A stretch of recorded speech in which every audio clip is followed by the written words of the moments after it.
The slap echoed through the marble lobby like a gunshot. A black man in a plain white t-shirt stood frozen, his cheek burning red, while a woman in a designer blazer trembled with rage before him. Guests stopped mid-step. Staff members held their breath. He didn't flinch. He didn't touch his face. He simply lifted his phone to his ear and spoke 6 words that would destroy her entire world. Terminate her. Effective immediately. Everyone. 9 minutes later, the entire staff was fired. But here's what nobody knew: this nobody in worn sneakers owned every inch of that 5-star resort. Who was Marcus Thompson?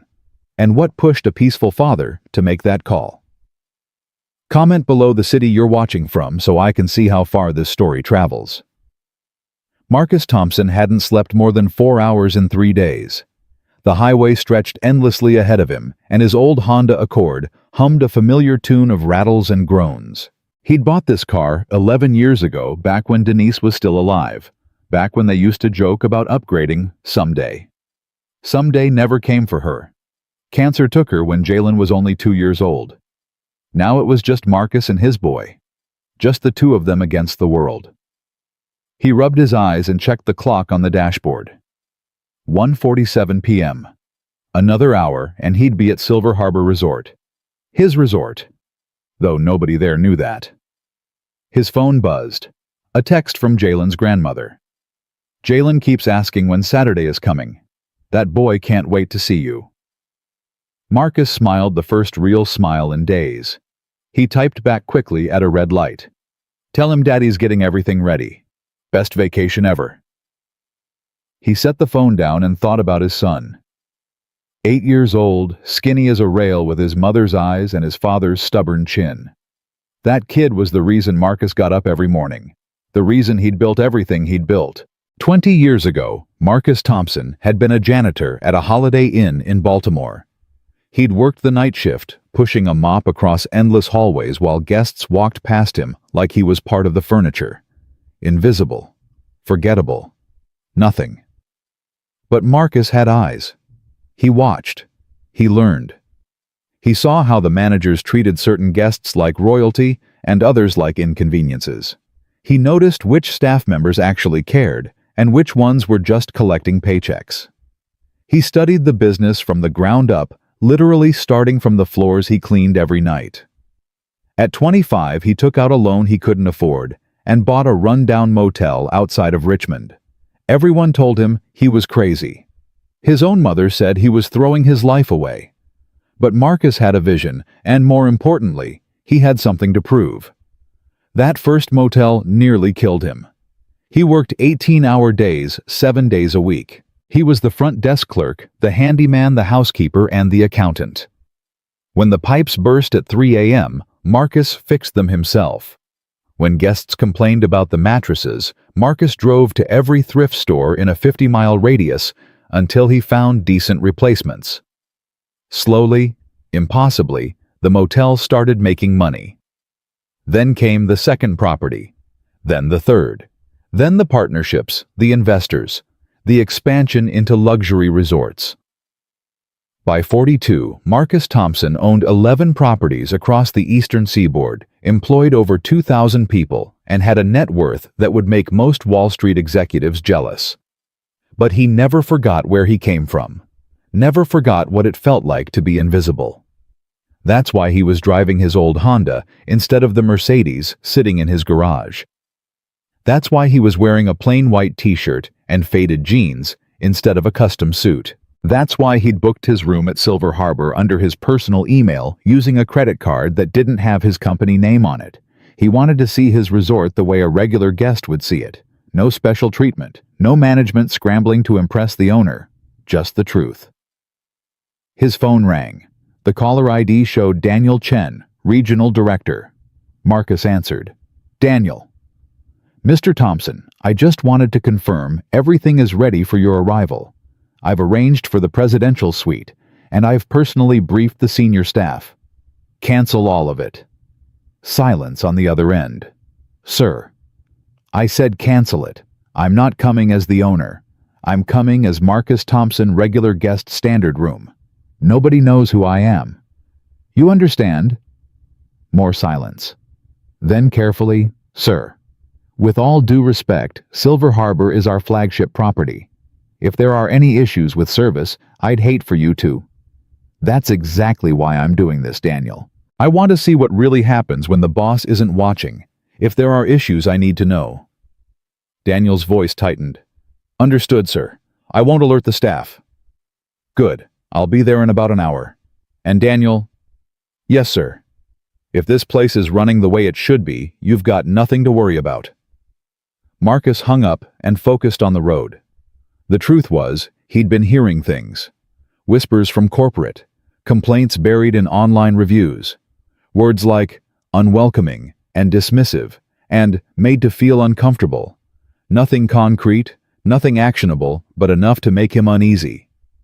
Silver Harbor was supposed to be different. When Marcus bought the property 2 years ago, he'd invested millions in renovations, hired the best staff, implemented training programs that emphasized one simple principle: every guest deserves respect. Every single one.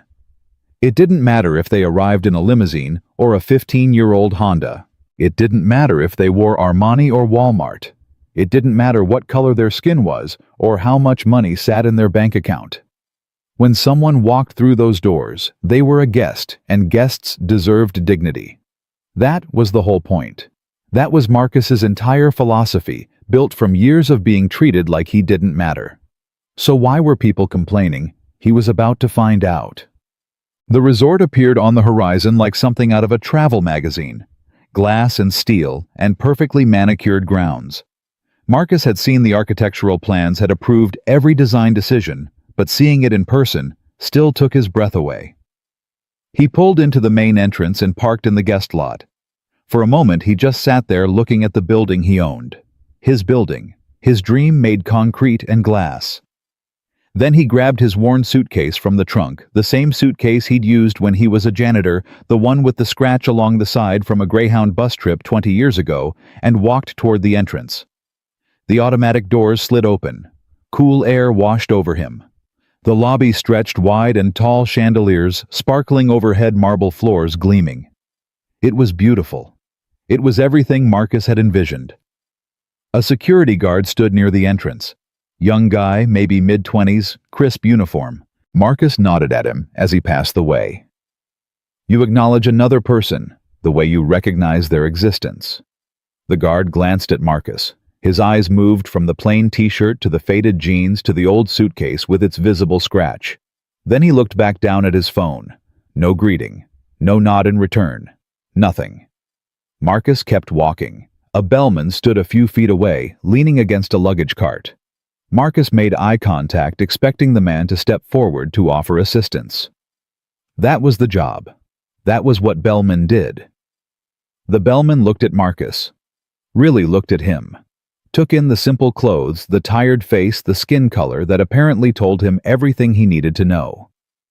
Then he looked away and kept scrolling his phone. Marcus felt something shift in his chest. Not anger. Not yet. Just a cold, heavy recognition of something he'd hoped he'd left behind. He walked to the front desk, pulling his squeaky suitcase behind him. A young receptionist sat behind the counter typing rapidly on a computer. Marcus approached and waited. The receptionist kept typing. Marcus cleared his throat softly. The receptionist glanced up for half a second, just long enough to scan Marcus from head to toe, then returned to his screen. Marcus waited. 30 seconds. A minute. Finally he spoke. "Excuse me. I have a reservation." The receptionist looked up again, his expression flat, bordering on annoyed. "Name? Thompson. Marcus Thompson." The young man typed slowly, each keystroke deliberate, as if the task required enormous effort. He stared at the screen for a long moment. "Check-in is at 3 p.m.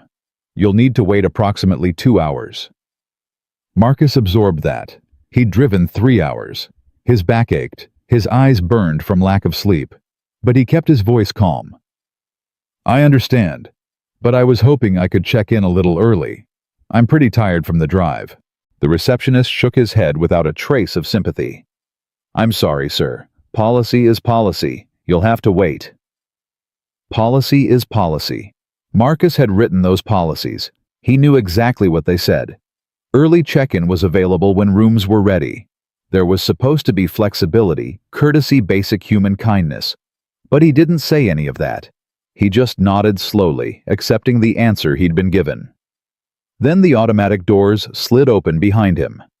Marcus heard it before he saw it, the smooth whisper of expensive luggage wheels on marble, the confident click of leather dress shoes. He turned slightly and watched a man enter the lobby. White, mid-50s, tailored gray suit that probably cost more than most people's monthly rent. Designer briefcase, the kind of presence that announced itself without saying a word. Everything changed. The bellman who had ignored Marcus suddenly straightened up, pocketed his phone, and practically jogged toward the new arrival. "Good afternoon, sir. Welcome back to Silver Harbor. May I take your luggage?" The man handed over his briefcase without acknowledgement, as if the bellman's service was simply his due. The receptionist, who had barely looked at Marcus, was now on his feet, smiling broadly, waving over another staff member. "Mr. Whitman, wonderful to see you again. Please have a seat while we prepare your room. It will only be a moment." A woman appeared with a silver tray, a warm towel, a glass of fresh squeezed orange juice. Whitman accepted both with a casual nod, then settled into a plush sofa near the window. Marcus stood there, suitcase at his side, watching.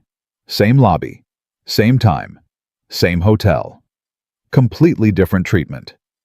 He turned back to the receptionist, who was already processing Whitman's check-in, fingers flying across the keyboard with sudden enthusiasm. "Excuse me." The receptionist looked over, visibly irritated by the interruption. "Yes. That gentleman just walked in at the same time I did. You told me I had to wait 2 hours, but he's checking in right now." Marcus kept his voice steady, factual. "Can you explain that?" The receptionist's face flickered with something, discomfort maybe, or the recognition that he'd been caught. He glanced toward Whitman, then back at Marcus. "Mr. Whitman is a VIP member. He has priority check-in privileges." "VIP privileges?" "Yes, sir. It's part of our loyalty program." Marcus let that sit for a moment. He understood loyalty programs. He'd designed Silver Harbor's loyalty program himself. But he also understood what was really happening here, because he'd experienced it 1,000 times before. "I made a reservation," Marcus said. "I paid in full. I'm not asking for anything special. I'm just asking to be treated the same way. Is that possible?" The receptionist shifted in his seat. His eyes darted around the lobby, looking for an escape route that didn't exist. I don't have the authority to override check-in policy. If you'd like, I can call the manager." "Yes, I'd like that." The receptionist picked up the phone and spoke quietly into it, then hung up and gestured vaguely toward the side of the lobby. "Someone will be with you shortly." Marcus stepped back from the desk. He didn't sit down. He didn't pull out his phone to pass the time. He just stood there, waiting, his hand resting on the handle of his old suitcase. Inside that suitcase, tucked between his clothes, was a drawing Jalen had made. 2 stick figures on a beach holding hands under a bright yellow sun. "Daddy and me," Jalen had written in careful crooked letters. "Best vacation ever." Marcus thought about that drawing now. He thought about his son, about the world Jalen was growing up in, about the lessons he would learn from watching how people treated each other. He thought about what it meant to stand up and what it meant to stay silent. Footsteps echoed across the marble. A woman emerged from a hallway behind the front desk, heels clicking sharply with each step. She moved with the kind of authority that came from years of managing people, years of solving problems, years of believing she was always right. She stopped a few feet from Marcus and looked him over. The plain t-shirt, the faded jeans, the old suitcase, the color of his skin, her lips pressed into a thin line. "I'm Sophie Langford, operations manager. What seems to be the problem?" Marcus met her eyes. "I'm trying to check in. I was told to wait 2 hours, but another guest who arrived at the same time was checked in immediately. I'm asking for an explanation." Sophie's expression didn't soften. If anything, it hardened. Mr. Whitman is a VIP guest. He's been with us for years and spends considerably more than most guests. Our policies allow for priority check-in for loyalty members. She paused, her gaze sweeping over Marcus again. If you're dissatisfied with our policies, you're welcome to cancel your reservation and find accommodations elsewhere. Find accommodations elsewhere. Marcus felt the words land like small stones in his chest. He'd built this place. He'd designed every policy approved, every training program invested millions of dollars with the explicit goal of creating a space where everyone was welcome. And here was his own employee telling him to leave. "I'm not asking for special treatment," Marcus said. "I'm asking for respect. I paid for a room. I drove 3 hours to get here. I'm being told to wait while someone else gets immediate service. That's not policy. That's discrimination." Something flashed in Sophie's eyes. Anger, maybe. Or the wounded pride of someone who'd never been challenged. Discrimination. She stepped closer, lowering her voice to a hiss. "This is a 5-star resort, Mr. Thompson. We cater to a certain clientele. If you can't understand that, then perhaps this isn't the right place for someone like you." Someone like you. The words hung in the air between them. Marcus heard what she wasn't saying. He'd heard it 1,000 times before in 1,000 different ways. The message was always the same. You don't belong here. He looked at Sophie Langford, at her expensive blazer, her perfect posture, her absolute certainty that she was right, and he made a decision. "I see," he said quietly. "Thank you for making that clear." He reached into his pocket and pulled out his phone. His movements were calm, deliberate, unhurried. He opened his contacts and scrolled to a name. Sophie watched him, her expression shifting from irritation to curiosity. "Who are you calling?" she asked. Her tone was mocking, now dismissive. "Your lawyer. Good luck with that. I've dealt with people like you before. You think you can threaten me?" Marcus didn't answer. He pressed the call button and lifted the phone to his ear. Sophie's patience snapped. Later, Marcus would replay this moment in his mind. He would think about what might have happened if she had stopped, if she had taken a breath, if she had possessed even a shred of self-control. But she didn't. Her face flushed red. Her hand came up fast, a blur of motion, fueled by rage and entitlement, and the absolute conviction that she could do whatever she wanted to this man, in his cheap clothes, with his old suitcase. Her palm connected with his cheek. The slap echoed through the lobby like a gunshot. Guests froze mid-step. Staff members stopped breathing. The bellman, who had been fawning over Whitman, stood paralyzed, his mouth hanging open. Even Whitman himself set down his orange juice and stared. The lobby went dead silent. Marcus didn't move. He didn't touch his face. He didn't raise his voice or his hand. He simply stood there, his cheek burning, his expression unreadable. The line connected. A voice answered. "Mr. Thompson, is everything?" "Daniel." Marcus's voice was calm, measured, terrifyingly quiet. "I need you to terminate Sophie Langford, effective immediately, and I want the entire front desk staff on this shift replaced. I'll explain when I get upstairs." He ended the call. Sophie stared at him, her face frozen in a mixture of confusion and contempt. Then she laughed, a short, sharp sound full of derision. "Who do you think you are? You can't just—" Her phone rang. The sound cut through her words like a blade. She pulled it from her pocket, glanced at the screen, and every drop of color drained from her face. The caller ID read, "Executive Office, Daniel Chen." Her hand trembled as she answered, "Hello." Marcus watched her expression crumble in real time. Her eyes widened.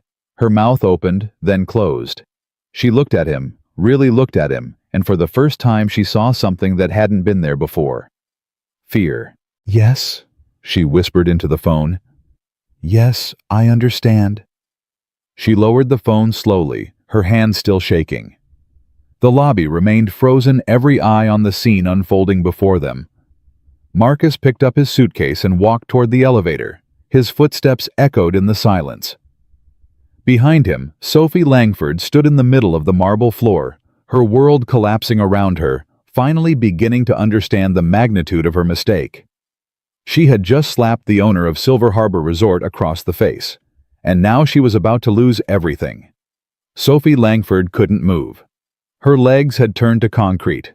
Her lungs had forgotten how to work, and her mind was spinning in circles, trying to make sense of what had just happened. The phone was still clutched in her trembling hand, Daniel Chen's voice still echoing in her ears. "Do you have any idea who you just assaulted? That man owns this entire resort. He owns your job. He owns everything you're standing on right now. Security is on the way. Do not move. Do not speak to anyone. Do not make this any worse than you already have." The line had gone dead, but Sophie stood frozen, staring at the elevator where Marcus Thompson had disappeared just moments ago. The same man she had dismissed. The same man she had mocked. The same man whose face she had slapped with her own hand. He owned everything. Her throat closed up, her vision blurred. She heard her own heartbeat thundering in her ears, drowning out everything else. Around her, the lobby had erupted into chaos. Guests were whispering, pointing, holding up phones. Staff members were exchanging panicked looks, trying to figure out what had just happened and what it meant for them. The receptionist, Tyler, his name was Tyler, stepped out from behind the desk, his face ashen. Sophie, what's going on? Who was that guy?" Sophie couldn't answer. She couldn't even look at him. She just stood there, shaking her hand, still raised slightly, as if she could somehow take back what she'd done. "Sophie." Tyler grabbed her arm, and she finally snapped back into the moment. She looked at him with wild eyes. "He owns the hotel," she whispered. "That man. He owns Silver Harbor. All of it." Tyler's face went white. "What?" "I hit him." Sophie's voice cracked. "I hit the owner. In front of everyone. I called him. I said he didn't belong here. I told him to leave." Tyler stepped back like she was contagious. His eyes darted around the lobby, already calculating the damage, already trying to figure out how to distance himself from the disaster. "Oh my God," he breathed. "Oh my God. Sophie, what did you do? I didn't know." The words exploded out of her, high-pitched and desperate. "How was I supposed to know? He looked like—" He was wearing a t-shirt. His suitcase was old. He didn't look like— She stopped herself, but it was too late. The words hung in the air, ugly and exposed. "He didn't look like what? Like a wealthy man, like someone who mattered, like someone who deserved respect, like someone who was white." The truth of what she had done crashed over Sophie like a wave. This wasn't just about losing her job. This wasn't just about embarrassment. She had revealed something about herself that she had kept hidden for years, buried under professional smiles and policy manuals, and the careful performance of neutrality. She had looked at a black man in simple clothes and decided he was nothing. And now, everyone knew it. The elevator doors opened across the lobby, and 2 security officers stepped out. They walked with purpose, their faces grim, heading straight toward Sophie. "Ms. Langford." The first officer spoke without emotion. "You need to come with us." "Wait." Sophie held up her hands, backing away. "Wait, please. I need to explain. I need to talk to him. There's been a misunderstanding." "There's no misunderstanding, ma'am. Mr. Chen is on his way. You'll wait in the conference room until he arrives."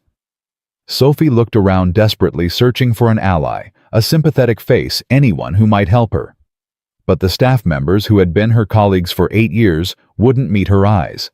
The guests who had witnessed her outburst were staring at her with a mixture of shock and disgust. She was completely alone.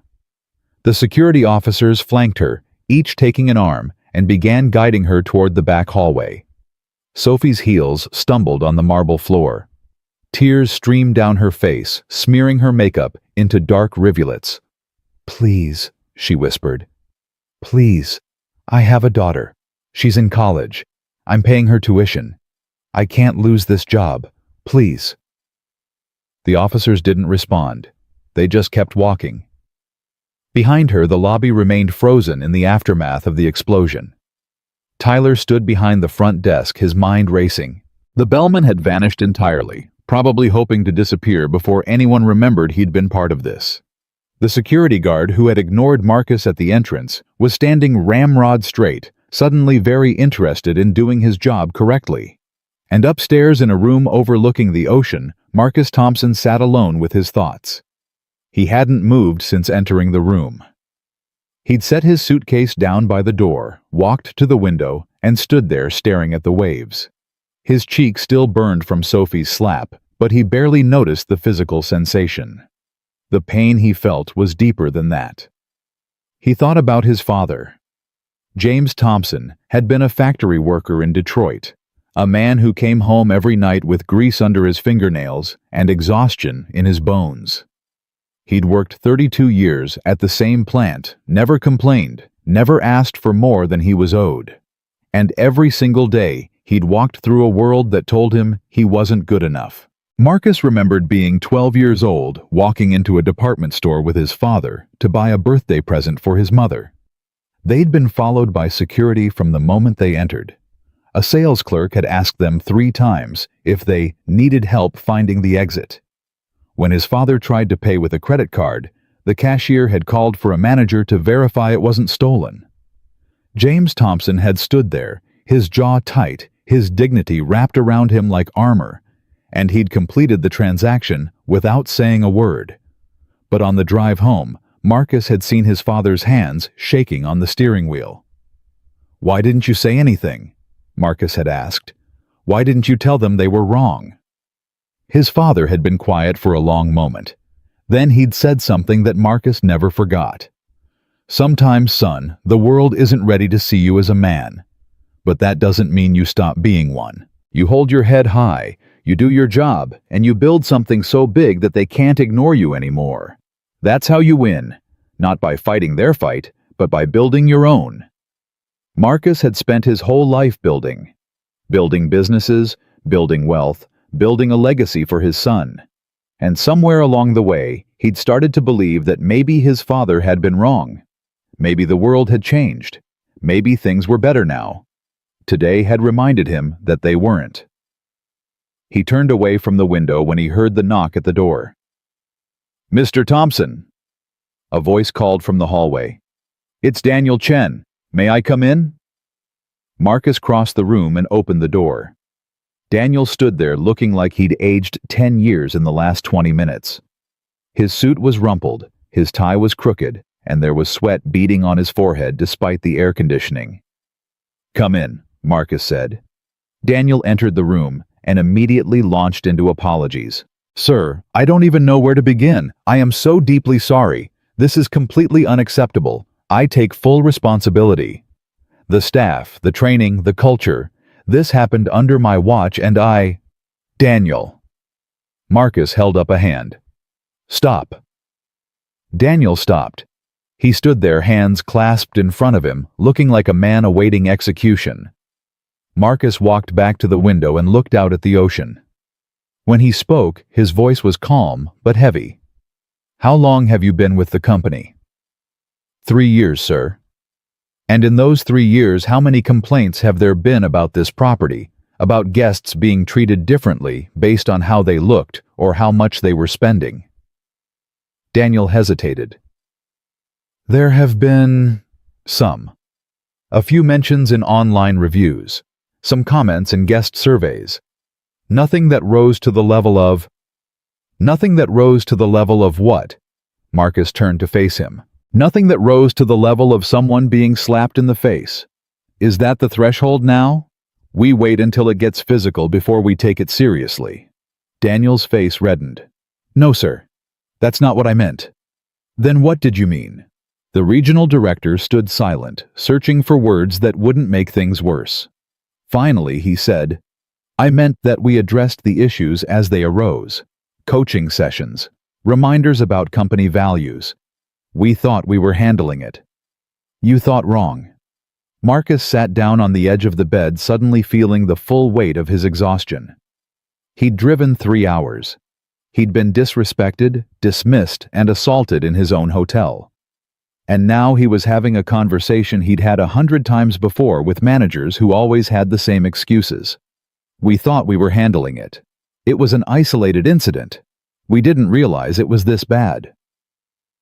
Let me tell you something, Daniel. Marcus's voice was quiet now, almost gentle, which somehow made it more devastating. I started this company because of moments like today. When I was a janitor, I watched wealthy guests get treated like royalty, while families who'd saved for months to afford one night were treated like inconveniences. I watched staff members decide who mattered and who didn't, based on the clothes they wore and the color of their skin. And I told myself that if I ever had the power to change that, I would. He paused, letting the words sink in. I built Silver Harbor to be different. Every policy, every training program, every hiring decision was designed to create a place where anyone could feel welcome. I thought I'd succeeded, but what happened today? He shook his head. That woman didn't just disrespect me. She revealed a rot that goes much deeper than one bad employee. Daniel's shoulders sagged. What would you like me to do, sir? I want answers.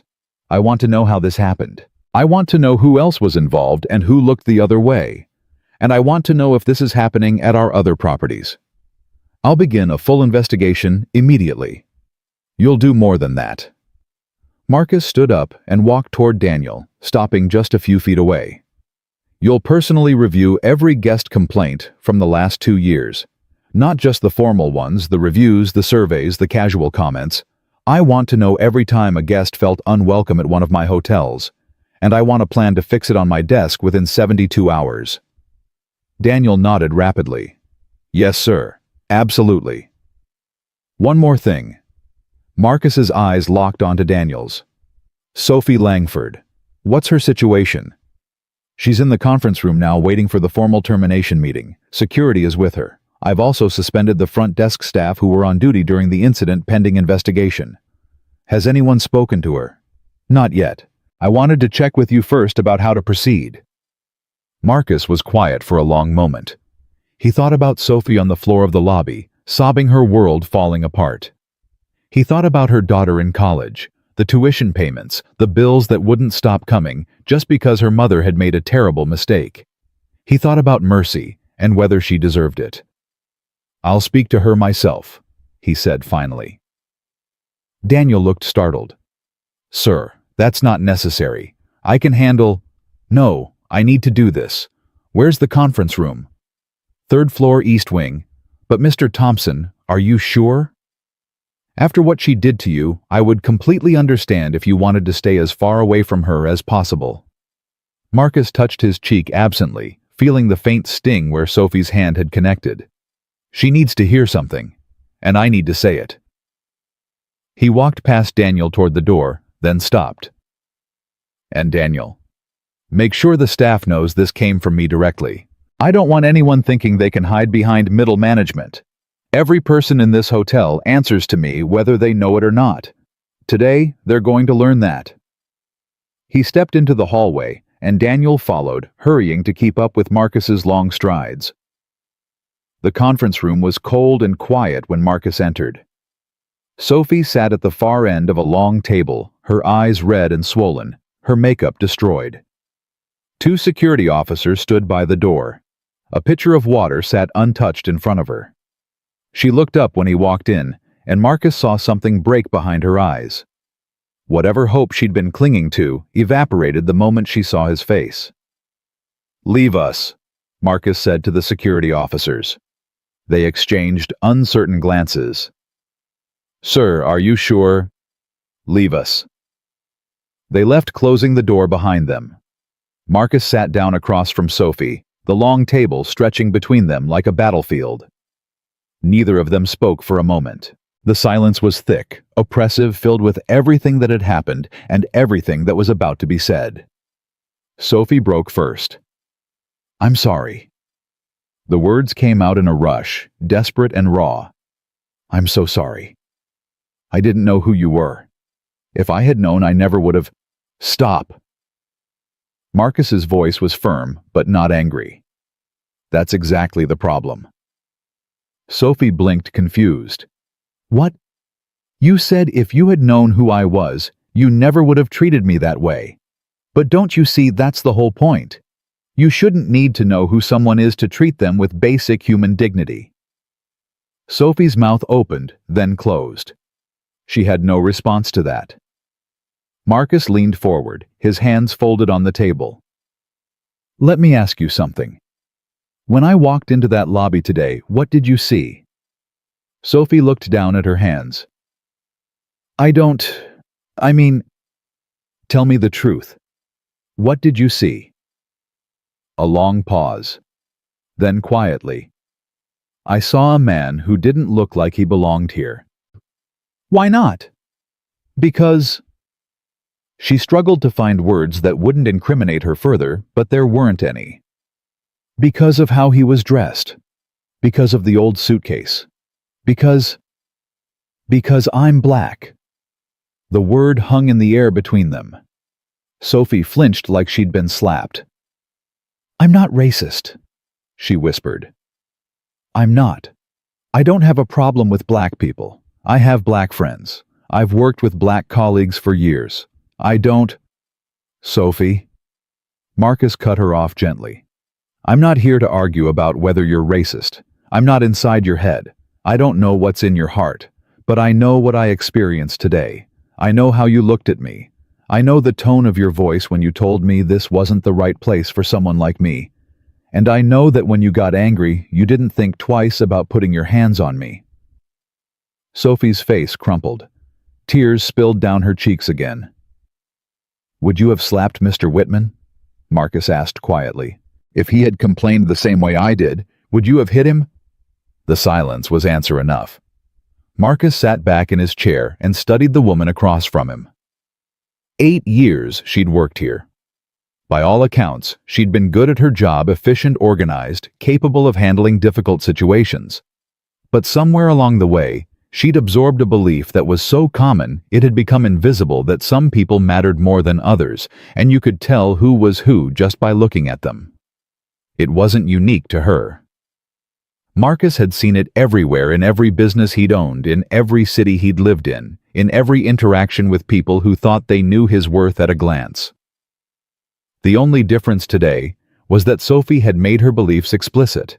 She had crossed a line that most people knew never to cross. And now she was paying for it. What's going to happen to me? Sophie asked, her voice small. You're terminated. Effective immediately. She nodded, tears streaming down her face. She'd known that was coming. What about? Are you going to press charges for the assault? Marcus considered the question. He had every right to. There were witnesses, there would be security footage, and the slap had been hard enough to leave a mark. Any lawyer would tell him he had a case. But he thought about his father again. About the quiet strength it took to walk through a hostile world and still hold on to your humanity. About what it meant to win without becoming what you hated. No, he said finally. I'm not going to press charges, and I'm not going to blacklist you. When potential employers call for references, we'll confirm your dates of employment and leave it at that. What happened here stays here. Sophie looked up, stunned. Why? After what I did to you, why would you? Because destroying your life doesn't fix anything. You made a mistake, a terrible one, and you're losing your job because of it. That's the consequence. But I'm not interested in revenge. I'm interested in change. He stood up, pushing his chair back from the table. What I want you to do, Sophie, is think about why this happened. Not just today, but all the years leading up to it.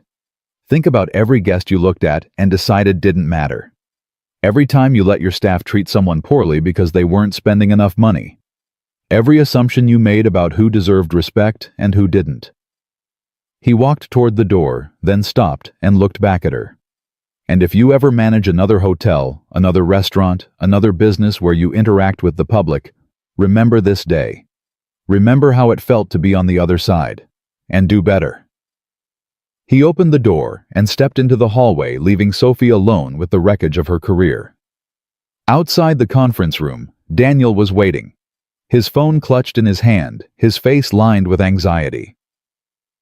Mr. Thompson, I've started the investigation. We're pulling security footage now and cross-referencing guest complaints. I've also drafted a message to all staff about what happened today. Would you like to review it before I send it? Marcus took the phone and read the message. It was careful, corporate sanitized. It talked about upholding company values and maintaining standards of excellence. It said nothing about discrimination, nothing about accountability, nothing real. He handed the phone back. Rewrite it. Sir, I want the staff to know exactly what happened today. Don't hide behind corporate language. Tell them that an employee was terminated because she discriminated against a guest and then assaulted him. Tell them that the entire front desk team has been suspended pending investigation. Tell them that this came directly from me and that anyone who doesn't share our values is welcome to find employment elsewhere. Daniel's eyes widened. That's very direct. That's the point. I'm tired of dancing around the problem. The only way to change culture is to name it. Send the message tonight. I want every employee to read it before their next shift. Yes, sir. Marcus started walking toward the elevator, then paused. One more thing. The bellman who was on duty today, the one who was too busy scrolling his phone to help me with my luggage. What's his status?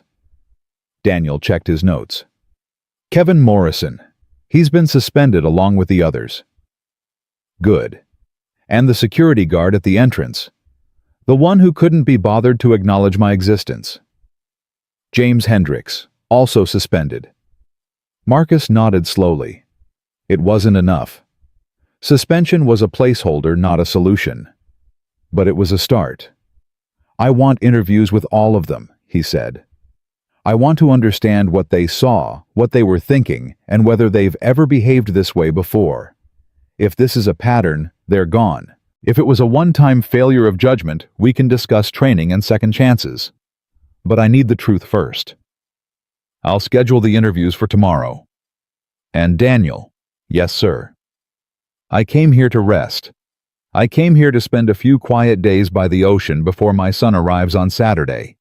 Instead, I've spent the afternoon firing people and investigating discrimination at my own resort. That's not how this was supposed to go. Daniel's face fell. I'm so sorry, sir. I can only imagine how disappointing this must be. It is disappointing, but it's also clarifying. Marcus stepped into the elevator and turned to face Daniel before the doors closed. I've spent 2 years believing that good policies and good training were enough to create a good culture. Today I learned that I was wrong. Culture isn't what you write in a manual. It's what happens when nobody's watching. And clearly when I'm not watching, things happen that shouldn't. The doors began to close. That's going to change, Marcus said. Starting now. The elevator rose toward his floor, and Marcus leaned against the wall, finally allowing himself to feel the exhaustion he'd been pushing aside. His body ached. His cheek throbbed. His heart was heavy with the weight of what he'd witnessed and what he'd had to do. But underneath all of that, there was something else. A quiet resolve, a renewed sense of purpose. He had built Silver Harbor to be different, and by God it was going to be different, even if he had to tear it down to the studs and rebuild it himself. When he reached his room, he went straight to his suitcase and pulled out Jalen's drawing. He propped it up against the lamp on the desk, just like he'd planned, and stared at it for a long moment. 2 stick figures on a beach. Daddy and me. Best vacation ever. That was still going to happen. No matter what had gone wrong today, Marcus was going to give his son the vacation he'd promised. They would build sandcastles. They would swim in the ocean. They would eat too much ice cream and stay up too late watching movies. But first, Marcus had work to do. He had a culture to fix, a message to send, and a standard to set. He picked up his phone and called the one person he trusted most in the world. Hey, baby. Jalen's grandmother answered on the second ring. How's the resort? It's complicated, Marcus said honestly. Is Jalen there? He's right here. Hold on. A moment later, his son's voice came through the speaker, bright and excited. Daddy? Are you at the beach? Is it big? Is the hotel cool? Can I bring my boogie board? Marcus smiled, the first real smile since he'd arrived. Yes, very cool, and absolutely, you can bring your boogie board. How was school today? It was good. We learned about dolphins. Did you know they talk to each other with clicks and whistles? I want to see a dolphin on our trip. Can we see dolphins? We'll try, buddy. I promise we'll try. They talked for 20 minutes about dolphins and sandcastles and whether the hotel had a pool with a water slide. By the time Marcus hung up, the tension in his shoulders had eased and the darkness of the day felt a little farther away. He was still angry. He was still hurt. But he was also still a father, still a man with responsibilities that extended far beyond this one terrible afternoon. Tomorrow the investigation would begin in earnest. Tomorrow he would face the reality of what his resort had become and figure out how to fix it. Tomorrow there would be difficult conversations, hard decisions, and probably more disappointment. But tonight he was going to order room service, take a hot shower, and try to get some sleep. He was going to let his body recover from the 3-hour drive and the emotional whiplash of being treated like a nobody in a place that belonged to him. And on Saturday, when his son arrived with his boogie board and his dreams of dolphins, Marcus was going to be the father Jalen needed. That was a promise he intended to keep. He walked to the window and looked out at the ocean one more time. The sun was setting now, painting the sky in shades of orange and pink. The waves rolled in steady and eternal, indifferent to the small human dramas playing out in the buildings along the shore.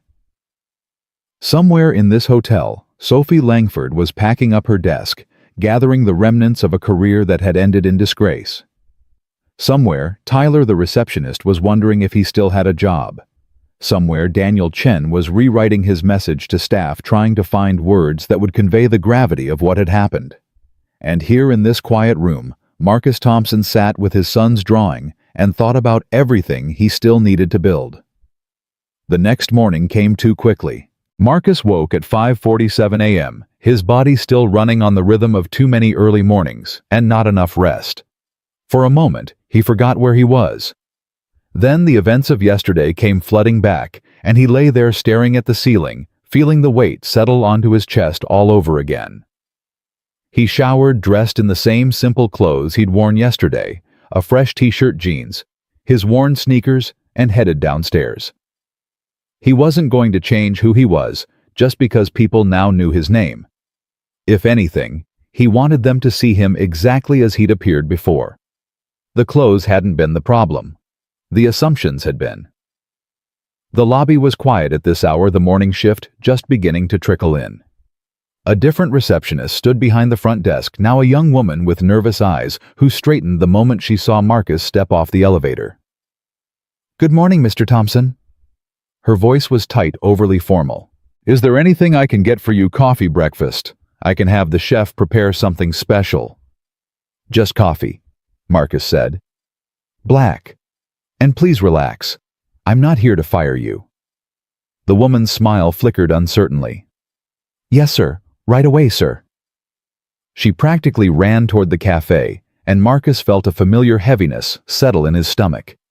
This was the other side of power, the way it changed how people saw you, how they acted around you. Yesterday, he'd been invisible. Today, he was terrifying. Neither felt like the truth. He found a quiet corner in the lobby and sat down, pulling out his phone to check emails. Daniel had sent him 3 messages overnight, each one detailing progress on the investigation. The security footage had been reviewed. Interviews were scheduled for this morning. A preliminary report would be ready by noon. Marcus was reading through the details when a shadow fell across his table. He looked up and saw an older black woman standing there, maybe mid-60s, wearing the uniform of the housekeeping staff.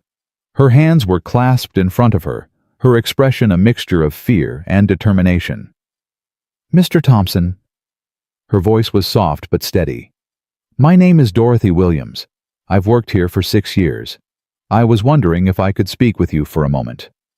Marcus gestured to the chair across from him. "Please sit down." Dorothy sat, but she perched on the edge of the seat, like she was ready to flee at any moment. Her eyes darted around the lobby, checking to see who might be watching. "I heard about what happened yesterday," she said quietly. "Everyone has. And I just wanted to say, I'm sorry. I'm sorry you were treated that way. It wasn't right." "Thank you, Dorothy. I appreciate that." She hesitated, her fingers twisting together in her lap. "There's something else. Something I think you should know." Marcus set down his phone and gave her his full attention. "I'm listening." Dorothy took a deep breath. "What happened to you yesterday? It wasn't the first time. It's been happening for a long time. Not just with Ms. Langford, with others too. The way certain guests get treated, the way staff talks about people when they think no one's listening." She paused, her voice dropping even lower. "I've seen it, I've heard it, and I've never said anything because I was afraid of losing my job." Marcus felt his jaw tighten. "Can you give me examples?" Dorothy nodded slowly. "Last month there was a family. Black family, nice folks, drove up from Georgia for their anniversary. They'd saved up for months to stay here, you could tell. They were so excited when they walked in." Her voice grew heavy with the memory. "The front desk made them wait 45 minutes to check in. Kept saying there was a problem with their reservation. Meanwhile, 3 other families checked in right in front of them. All white. No problems at all. Did anyone file a complaint?" "They did. Wrote a review online, too. Nothing happened. Management said it was just a computer glitch." Dorothy shook her head. "It wasn't a glitch. I saw Tyler's face when they walked in. He didn't want to help them. He just didn't want to." Marcus absorbed this information, feeling the familiar burn of anger mixed with sadness. This was exactly what he'd feared. Not an isolated incident, but a pattern, a culture. "Why are you telling me this now?" he asked gently. "You said you were afraid of losing your job. That risk hasn't changed." Dorothy met his eyes, and he saw something fierce behind the fear. "Because yesterday I watched that woman slap you. I watched her treat you like you were nothing, like you didn't matter. And when I found out who you really were, I thought, maybe things can actually change now. Maybe someone with power actually cares." She leaned forward, her voice urgent. "I have a grandson, Mr. Thompson. He's 12 years old, sweetest boy you ever met. And every time I see how certain people get treated in this hotel, I think about him. I think about the world he's growing up in. I think about all the places he's going to walk into where people will look at him and decide he doesn't belong." Her eyes glistened with tears she was fighting to hold back. "I don't want that for him. I don't want him to feel invisible the way I've felt invisible for 60 years. So I'm telling you the truth, even though I'm scared. Because maybe, just maybe, you can fix this." Marcus reached across the table and placed his hand over hers. "Thank you, Dorothy. Thank you for your courage. I promise you I'm going to do everything I can." Dorothy wiped her eyes quickly and stood up. "I should get back to work. I've already taken too long." "Dorothy." Marcus stood as well. "Would you be willing to speak to my regional director to share what you've told me as part of the official investigation?" She hesitated, fear flickering across her face again. Then she straightened her shoulders. "Yes. Yes, I will. It's time someone told the truth." She walked away, and Marcus watched her go, his heart heavy with the weight of everything she'd shared. 6 years she'd worked here. 6 years of watching, witnessing, staying silent because she had bills to pay and a family to support. How many others were there like her? How many people had seen things they were afraid to report? He picked up his phone and called Daniel. "Mr. Thompson, good morning. I was just about to—" "Change of plans," Marcus interrupted. "I want you to set up anonymous interviews with the housekeeping staff, the maintenance workers, the kitchen crew, everyone who works behind the scenes. Not just the front-facing employees. I want to hear from the people who see everything, but never get asked." There was a pause on the line. "Sir, that's a significant undertaking. We're talking about over 100 employees." "Then it's a significant undertaking. Make it happen." "Yes, sir. I'll start organizing it today." Marcus hung up and sat back down, his coffee growing cold in front of him. The morning light was streaming through the lobby windows now, and guests were beginning to emerge from the elevators heading for breakfast, ready to start their vacations. None of them knew what was happening behind the scenes. None of them knew about the investigation, the terminations, the reckoning that was slowly unfolding. That was probably for the best. They'd paid for a peaceful getaway, not a front-row seat to institutional failure. But Marcus couldn't unsee what he'd seen. Couldn't unhear what Dorothy had told him. The resort he'd built to be different had become exactly what he'd been trying to escape, and now he had to tear it down and rebuild it, one truth at a time. The first interview was scheduled for 9 a.m. Marcus had insisted on being present despite Daniel's objections that it might intimidate the staff. He wanted to see their faces, hear their voices, judge for himself whether they were being honest or just telling him what they thought he wanted to hear. Kevin Morrison, the bellman who had ignored Marcus in the lobby, sat across the table looking like he hadn't slept in days. His uniform was wrinkled, his eyes were red, and his leg bounced nervously under the table. Daniel sat beside Marcus, a tablet in front of him displaying Kevin's personnel file. The room was small, windowless, deliberately uncomfortable. "Kevin," Daniel began. "Thank you for coming in. We'd like to ask you some questions about what happened yesterday." "I know why I'm here." Kevin's voice was thin, defensive. "I screwed up, I admit it. I should have helped him with his luggage. I just didn't. I wasn't thinking." Marcus spoke for the first time. "What were you thinking?" Kevin's eyes darted toward him, then away. "I don't know. Nothing. I was on my phone. I wasn't paying attention." "You were paying attention enough to help Mr. Whitman the moment he walked in." Kevin's face flushed. "That's different. Mr. Whitman is a regular. He tips well. I know him." "So your service depends on whether someone tips well?" "No, I didn't mean it like that. I just meant—" "What did you mean, Kevin?" Marcus leaned forward, his voice calm but relentless. "Help me understand. When you looked at me yesterday, what did you see?" Kevin squirmed in his seat. His eyes went to Daniel looking for rescue, but Daniel's face was stone. "I saw a guy. Just a regular guy. I didn't think he was anyone special. And because I wasn't anyone special, I didn't deserve your help. That's not—" Kevin stopped, his mouth working silently. He looked down at the table, his shoulders slumping. "Okay, fine. You want the truth?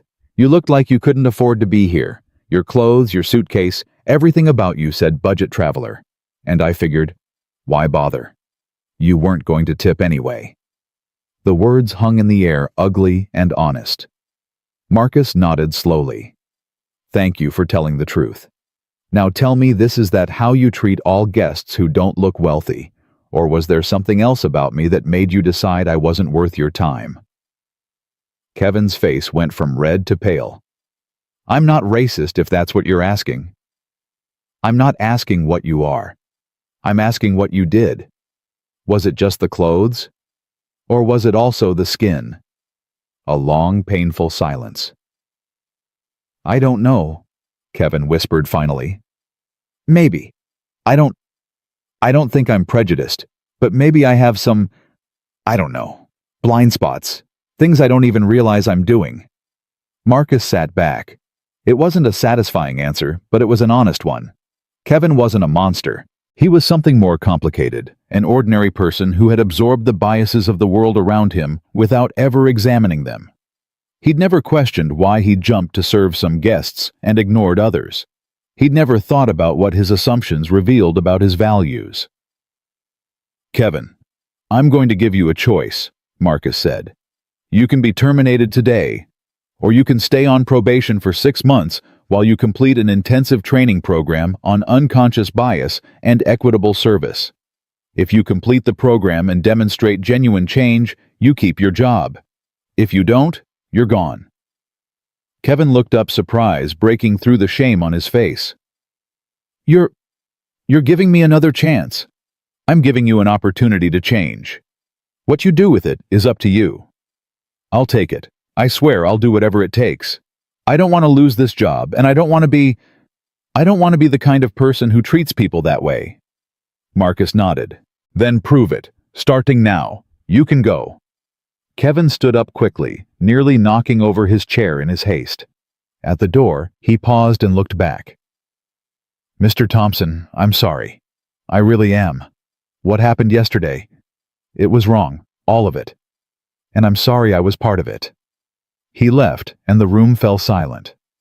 Daniel exhaled slowly. That was generous of you, sir. I thought for sure you'd terminate him.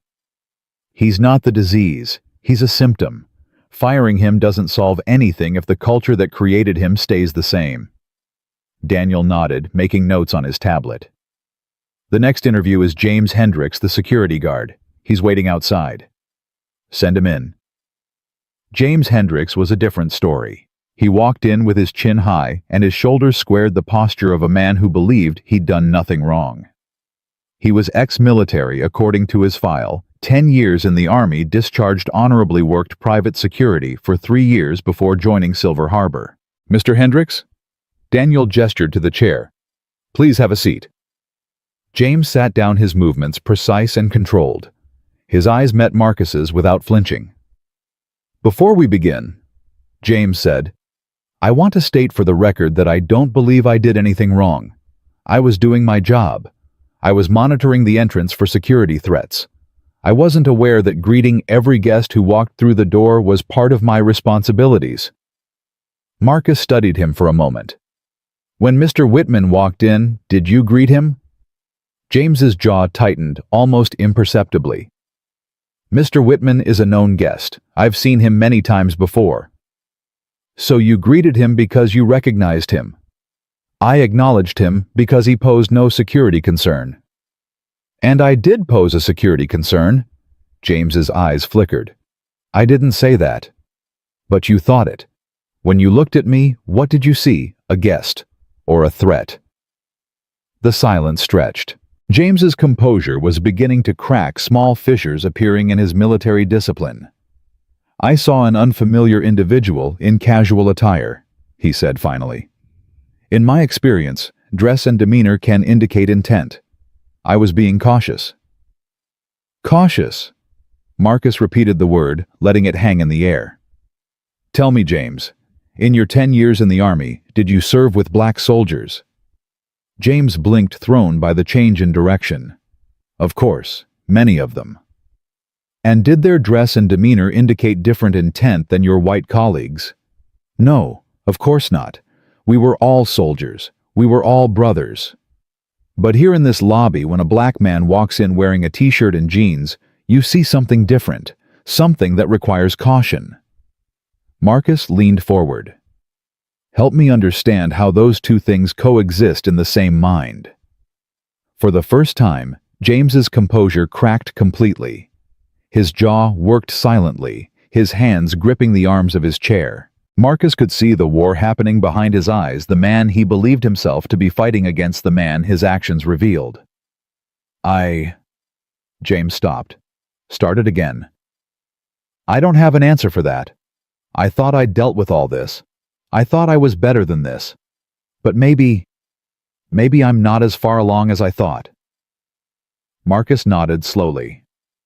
This was the hardest part, watching someone confront the gap between their self-image and their reality. It was painful, humiliating, necessary. You have the same choice as Kevin, Marcus said. Termination or probation with mandatory training. But I'm going to add something for you specifically. I want you to have coffee once a week with Dorothy Williams. She's worked here 6 years. She has a lot to teach you about what it feels like to be seen as a threat just because of how you look. James's face registered surprise, then something that might have been shame. I know Dorothy. She's a good woman. Then learn from her. And maybe next time a black man walks through those doors, you'll see a guest instead of a problem. James stood up, his military bearing somewhat diminished. Yes, sir. Thank you for the opportunity. He left, and Marcus rubbed his eyes, feeling the exhaustion settling deeper into his bones. How many more? He asked Daniel. Tyler Chen, the receptionist, is next. And then we have preliminary statements from 4 other staff members who witnessed the incident. Let's keep going. Tyler Chen was 24 years old and looked like he might pass out at any moment. His hands shook as he sat down and his voice cracked when he spoke. "Mr. Thompson, I am so sorry. I had no idea who you were. If you had known, you would have treated me differently." Marcus finished the sentence for him, the same words he'd said to Sophie. "That's the problem, Tyler. Your service shouldn't depend on who I am. It should be the same for everyone." Tyler nodded frantically. I know that now. I've been thinking about it all night. I couldn't sleep. I kept replaying everything in my head, and I kept thinking about how I would have felt if someone treated my mother that way, or my sister.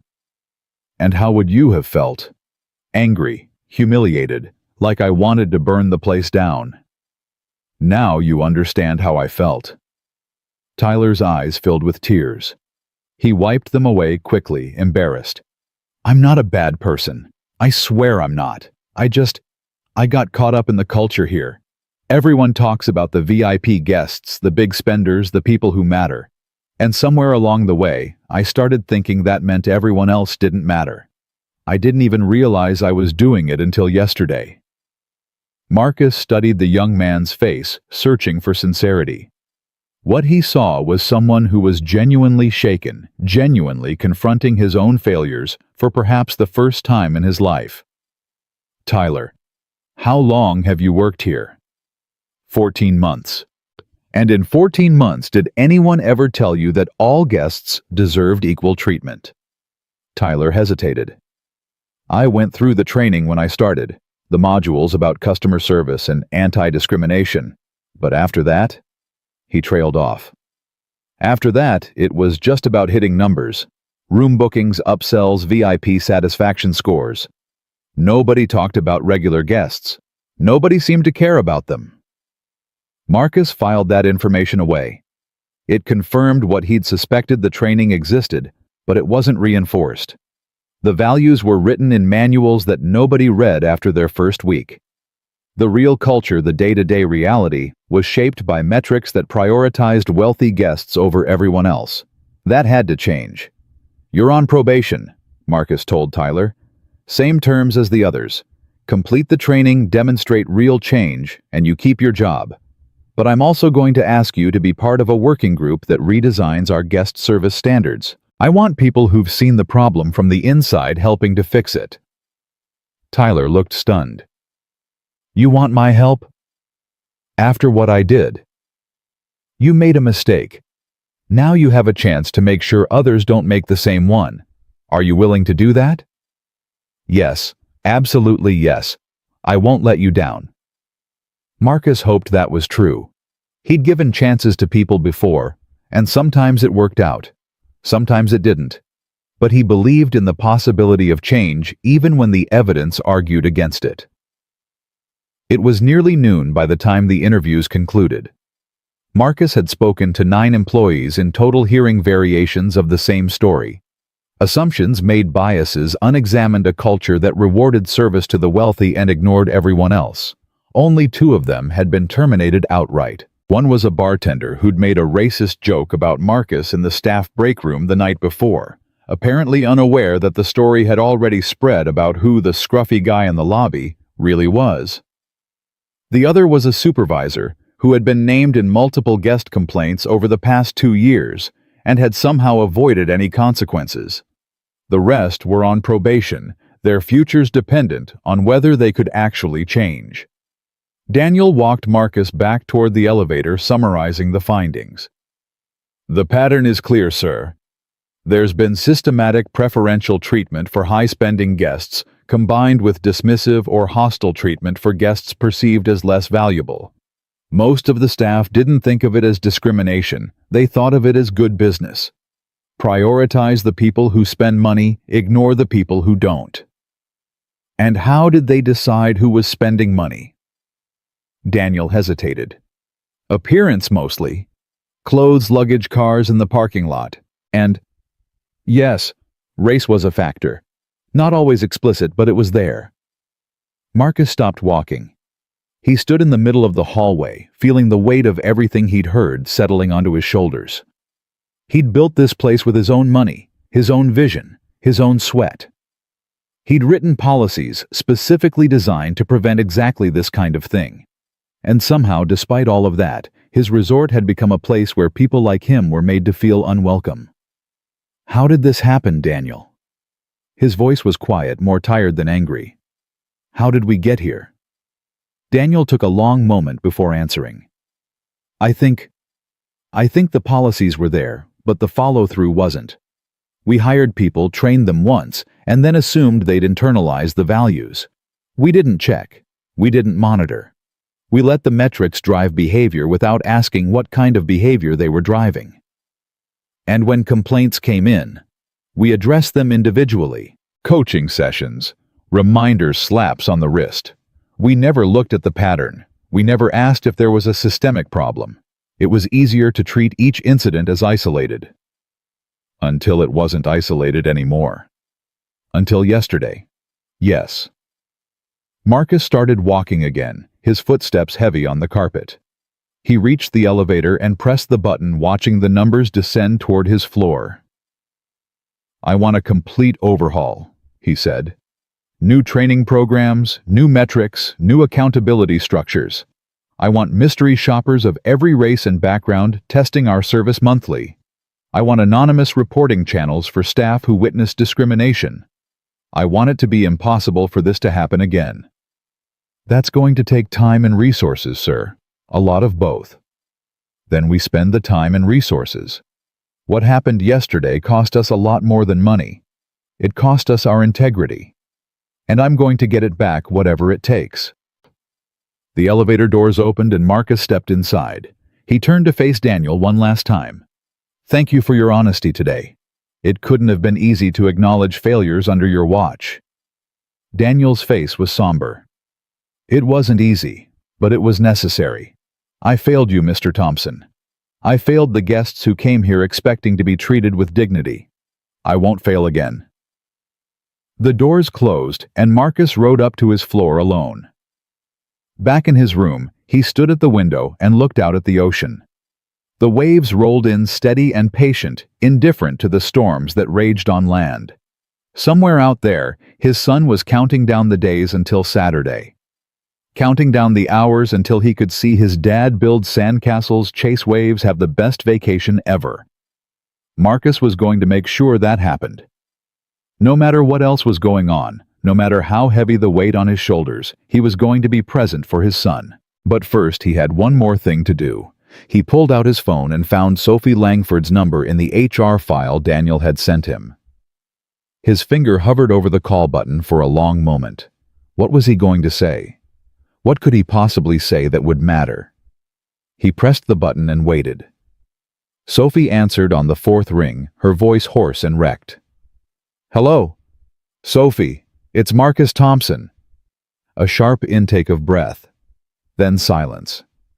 I'm not calling to yell at you, Marcus said. I'm not calling to threaten you or pile on more consequences. I wanted to check on you, to see how you're doing. More silence. Then very quietly. Why would you care how I'm doing? Because I'm not a monster. And I don't think you are either. I think you're a person who made a terrible mistake, and I think you're suffering for it. And despite everything that happened, I don't want you to destroy yourself over this. He heard a sob on the other end of the line, then another. Sophie was crying deep, wrenching sounds that spoke of more than just losing a job. I don't know who I am anymore, she whispered. I keep thinking about what I did, what I said, and I don't recognize the person who did those things. That's not who I want to be. That's not who I thought I was. Then use this as a starting point, not an ending. You lost your job, but you didn't lose your life. You can still become someone different, someone better. How do I even begin? By being honest with yourself, by looking at all the assumptions you've been carrying and asking where they came from, by doing the hard work that most people spend their whole lives avoiding. Sophie was quiet for a long moment. Why are you being kind to me? After what I did to you, you should hate me. Maybe I should, but hate doesn't fix anything. It just burns you from the inside." Marcus paused, thinking of his father, of all the lessons learned in a lifetime of walking through a hostile world. "I've been hated my whole life by people who didn't know me, who looked at my skin and decided I was less than them. I know what that hate does. I refuse to carry it myself." He could hear Sophie trying to compose herself on the other end of the line. "Thank you," she said finally. "I don't deserve your kindness, but thank you. Take care of yourself, Sophie, and take care of your daughter. That's what matters now." He ended the call and set the phone down on the desk. Outside, the ocean continued its endless rhythm, wave after wave after wave. 2 more days until Saturday. 2 more days until Jalen arrived. Marcus was going to be ready. Friday passed in a blur of meetings, reports, and difficult conversations. Marcus spent the morning reviewing the preliminary findings from the anonymous staff interviews. Dorothy Williams had been true to her word. She'd come forward with detailed accounts of incidents she'd witnessed over 6 years, and her courage had inspired others to do the same. By the end of the day, Daniel had collected statements from 23 employees, most of them housekeepers, maintenance workers, and kitchen staff who had never been asked their opinions about anything before. The picture that emerged was damning. Discrimination wasn't just happening at the front desk, it was woven into the fabric of the entire operation. Guests of color were assigned rooms farther from amenities. Families who looked like they couldn't afford it received slower service at the restaurant. Complaints from certain guests were taken less seriously than others. Marcus read every statement, feeling the weight of each one settle onto his shoulders. This was his resort, his responsibility, and he had failed. Late Friday afternoon, he called an all-staff meeting. The conference room was packed. Housekeepers stood along the walls, still in their uniforms. Kitchen workers filed in with their aprons. Front desk staff sat clustered together, their faces tense with anxiety. Daniel stood near the door, watching everyone with wary eyes. Marcus walked to the front of the room and looked out at the assembled faces: black, white, Hispanic, Asian, young, old, nervous, defensive, hopeful. These were his employees. These were the people he was counting on to change. "I know you've all heard what happened on Wednesday," he began. "And I know you've heard that I'm the owner of this resort. What you might not know is why I came here the way I did, in plain clothes, with an old suitcase, without telling anyone who I was." He paused, letting the silence build. "I wanted to see the truth. I wanted to know how this place really operates when the boss isn't watching. And what I found..." He shook his head slowly. "What I found broke my heart." A murmur rippled through the crowd. Some people shifted uncomfortably. Others stared at the floor. "I built Silver Harbor because I believed that hospitality should be equal. That every guest who walks through those doors deserves respect regardless of what they're wearing, or how much money they have, or what color their skin is. I wrote policies. I implemented training programs. I thought I'd created something different." His voice hardened. "I was wrong." The room went completely still. "Over the past 2 days, I've learned that discrimination has been happening here for years. Not from everyone, but from enough people that it became normal. It became part of the culture. And the worst part is, most of you didn't even realize you were doing it." He looked around the room, meeting eyes that quickly looked away. "I'm not here to blame you. I'm not here to fire everyone and start over. I'm here because I believe people can change, and I'm asking you to prove me right." He walked slowly along the front of the room, his voice growing more personal. "When I was 25 years old, I was a janitor at a Holiday Inn. I pushed a mop for 8 hours a night while guests walked past me like I was invisible. Some of them stepped over my wet floors without a word. Some of them looked at me like I was dirt. And I promised myself that if I ever had the chance to run a place like this, I would do it differently." He stopped and faced the crowd again. "I have that chance now. We have that chance. But it only works if everyone in this room commits to being better. Not just following policies, actually believing that every human being who walks through those doors deserves dignity. If you can't do that, if you can't look at a guest in worn clothes and treat them the same way you'd treat a billionaire, then this isn't the right place for you." He let those words sink in. Starting Monday, every employee will complete a new training program on equitable service. It's not optional. It's not a box to check. It's a fundamental requirement of working here. There will be monthly evaluations, mystery shoppers, anonymous reporting channels, and anyone who discriminates against a guest will be terminated immediately. No warnings, no second chances. A hand went up near the back of the room. Marcus nodded toward it. A young woman in a housekeeper's uniform spoke, her voice trembling slightly. "Mr. Thompson, what if we see someone else doing something wrong? What if we're afraid to report it? That's exactly why we're creating anonymous channels. You can report without anyone knowing it was you. And I personally guarantee that there will be no retaliation against anyone who comes forward. In fact, I'm going to reward it. If your report leads to identifying and correcting a problem, you'll receive a bonus. Because protecting our guests is more important than protecting bad employees." Another hand went up. This time it was an older man from the maintenance crew. "Sir, I've been here 11 years. I've seen a lot of things change, a lot of managers come and go. How do we know this time is different?" Marcus looked at the man for a long moment. "You don't. Not yet. All I can give you is my word. And my word is that I'm not going anywhere. I'm not handing this off to someone else and hoping they follow through. I'm going to be here checking in, making sure these changes stick. And if they don't stick, I'm going to keep pushing until they do." He walked back to the center of the room. "I know some of you are scared. I know some of you are angry. I know some of you think this is all overblown, that what happened to me was just one bad employee making one bad decision. But it wasn't. It was a symptom of something deeper, something that's been growing in the dark because nobody shined a light on it." His voice softened. "I'm shining that light now. And I'm asking you to stand with me. Not because I'm the owner. Not because you're afraid of losing your jobs. But because it's right. Because every person who walks through those doors deserves the same treatment you'd want for yourself or your family." He looked around the room one final time. "That's all I have to say. If you have questions, Daniel will be available all afternoon. If you want to talk to me directly, my door is open. Thank you for listening." He walked out of the conference room feeling the weight of 100 stares on his back. He didn't know if his words had made a difference. He didn't know if hearts had been changed or if people were just nodding along to protect their jobs. But he'd said what needed to be said. The rest was up to them. That night, Marcus couldn't sleep.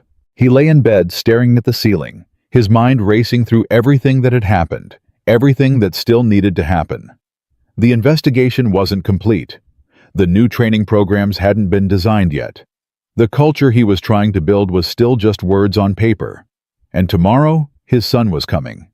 He thought about Jalen, about the excited voice messages and the drawings tucked into his suitcase. He thought about the world his boy was inheriting, a world that was still so far from what it should be, despite all the progress that had been made. What would he tell Jalen about this week? How much should an 8-year-old know about the ugliness that existed in the world? Marcus had been Jalen's age when his father took him to that department store. He remembered the security guards following them, the suspicious looks, the assumption of guilt based on nothing but skin color.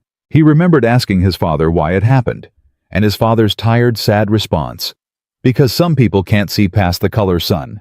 They look at us and see something to fear instead of someone to know." Marcus had spent his whole life trying to become someone who couldn't be ignored. He'd built wealth, acquired power, earned respect in business circles that had once been closed to people like him. And yet, when he'd walked into his own resort in a plain t-shirt, he'd been invisible again. Dismissed. Dismissed. What was the lesson there?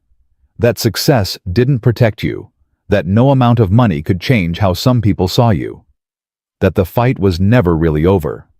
He didn't want to teach Jalen cynicism. He didn't want his son growing up believing that the world was against him.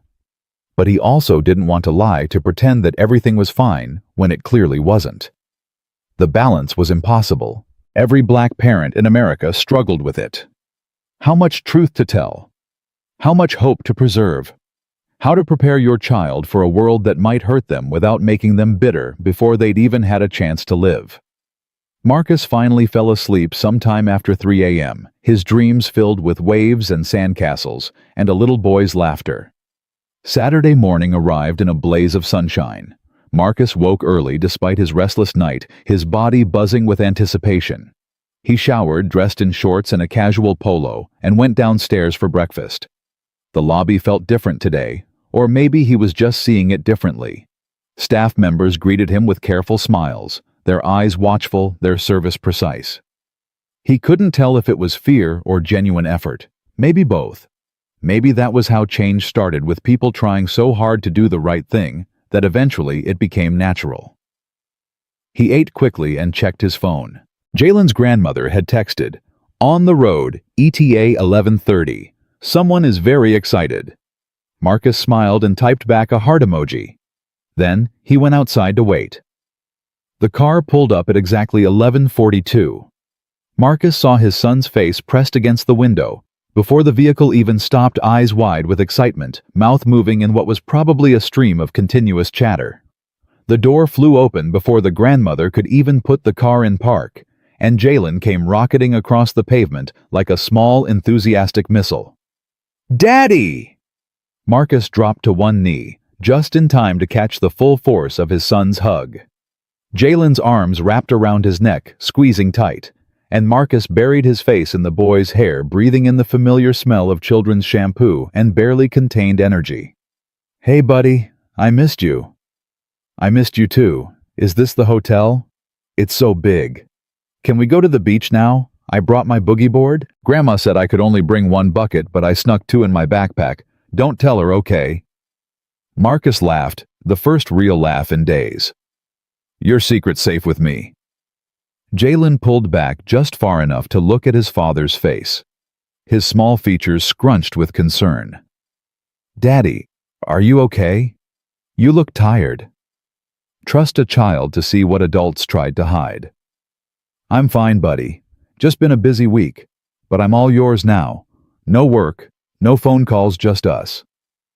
"You promise?" "I promise." Jalen's face split into a grin that could have powered the entire resort. "Can we build a sandcastle right now? Like right now?" "Let's get your bags first. Say goodbye to Grandma."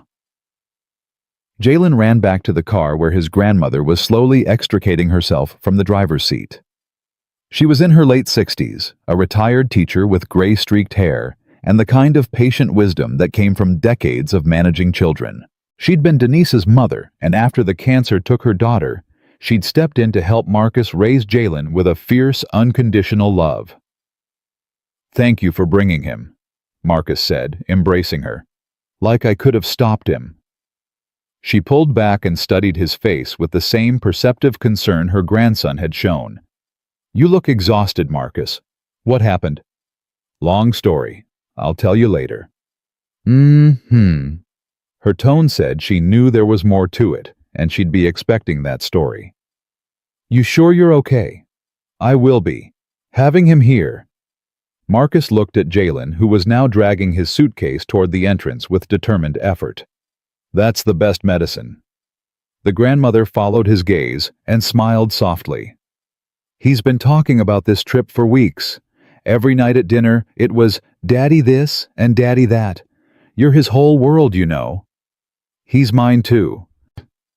They watched Jalen struggle with the suitcase for another moment before a bellman hurried over to help. Marcus noted with satisfaction that the young man was solicitous and friendly, treating Jalen like a VIP regardless of his Star Wars t-shirt and light-up sneakers.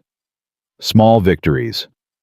The grandmother declined the invitation to stay for lunch, citing the long drive back and a book club meeting she couldn't miss. She hugged Jalen fiercely, whispered something in his ear that made him giggle, and then she was gone, her sedan disappearing down the resort's winding drive.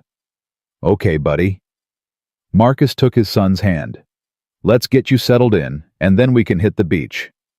"Yes, beach, sandcastle, dolphins." I'm not sure about dolphins, but we'll definitely look for them.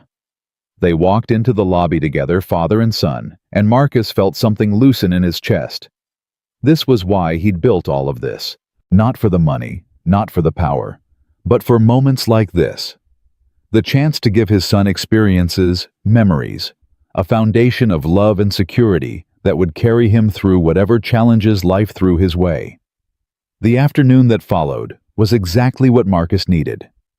They built sandcastles, elaborate ones with moats and towers and shells pressed into the walls like windows. Jalen directed the construction with the imperious confidence of an 8-year-old architect, while Marcus did the heavy lifting, hauling bucket after bucket of wet sand from the water's edge. "No, Daddy, the tower goes there. You're doing it wrong." "My apologies, Mr. Architect. I'll move it immediately." "That's better." They swam in the waves, Jalen shrieking with delight every time the water lifted him off his feet. They searched for seashells and found a piece of sea glass that Jalen declared was treasure from a mermaid. They ate ice cream cones on the beach, chocolate dripping down their fingers while seagulls circled hopefully overhead. For a few perfect hours, Marcus forgot about everything else. Forgot about Sophie and the investigation and the culture he was trying to change. Forgot about the weight of responsibility that usually pressed on his shoulders. He was just a father playing with his son, and that was enough. As the afternoon wore on, they retreated to the resort's pool area. Jalen wanted to try the water slide. "It looks so cool. Daddy, please, please, please." And Marcus relented, watching his boy climb the stairs and zoom down the slide with gleeful abandon over and over again.